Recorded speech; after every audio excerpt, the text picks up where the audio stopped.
ശബരിമലയിൽ പോലീസിന്റെ 5ാമത്തെ batch special officer S മധുസൂദനന്റെ നേതൃത്വത്തിൽ ചുമതലയേറ്റെടുത്തു. നിലവിൽ തിരുവനന്തപുരം ക്രൈംബ്രാഞ്ച് എസ്പിയാണ് എസ് മധുസൂദനൻ. അന്യസംസ്ഥാന അയ്യപ്പന്മാർ ഉൾപ്പെടെ എല്ലാവർക്കും നല്ല ദർശനം സാധ്യമാക്കി അവരെ മടക്കി അയക്കേണ്ടത് ഡ്യൂട്ടിയിലുള്ള ഓരോ പോലീസിന്റെയും കടമയാണെന്നും സ്പെഷ്യൽ ഓഫീസർ പുതിയ ബാച്ചിനെ ഓർമ്മപ്പെടുത്തി. സന്നിധാനവുമായി ബന്ധപ്പെട്ട എല്ലാ സ്ഥലങ്ങളെക്കുറിച്ചും ഡ്യൂട്ടിയിലുള്ളവർ അറിഞ്ഞിരിക്കണമെന്നും ഭക്തരുടെ ചോദ്യങ്ങൾക്ക് ക്ഷമയോടെ കൃത്യമായ ഉത്തരങ്ങൾ നൽകാൻ ശ്രദ്ധിക്കണമെന്നും അദ്ദേഹം പറഞ്ഞു.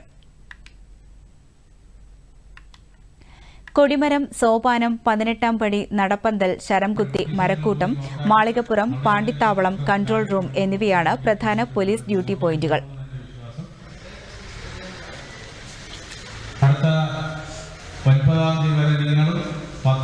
ഞാൻ ഇവിടെ ഉണ്ടാവും.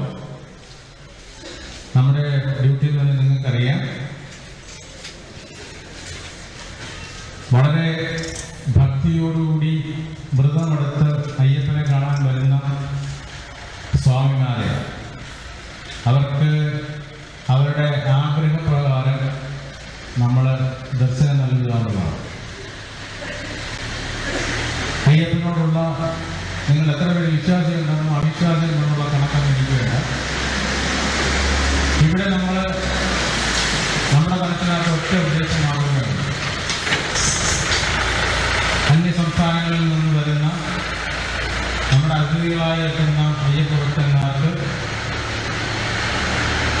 അവരുടെ അടുത്ത ഒരു വർഷത്തേക്ക് മനസ്സിനകത്ത് അയ്യപ്പന്റെ ആ മോഹന രൂപം മനസ്സിൽ നിൽക്കത്തക്ക രീതിയിൽ ദർശനം നൽകി സായുജ്യമടയിച്ച് അവരെ പറഞ്ഞു വിടുക എന്നുള്ളതാണ്. നമ്മളിൽ തന്നെ വിവിധ സ്വഭാവമുള്ള ആൾക്കാരുണ്ടാവും. പെട്ടെന്ന് ദേഷ്യം വരുന്ന ആൾക്കാരുണ്ട്, പെട്ടെന്ന് പ്രതികരിക്കുന്ന ആൾക്കാരുണ്ട്. നടപ്പന്തൽ മുതൽ മരക്കൂട്ടം വരെയുള്ള 1ാമത്തെ സെക്ടറിലെ ചുമതല ASP ഹരീഷ് ജെയിനും 18ാം പടി മുതൽ പാണ്ടിത്താവളം വരെയുള്ള 2ാമത്തെ സെക്ടറിന്റെ ചുമതല ASO വിനോദിനുമാണ്. 10 ഡിവൈഎസ്പിമാരും 33 CIമാരും ഉൾപ്പെടെ 1437 പേരാണ് പുതിയ ബാച്ചിലുള്ളത്.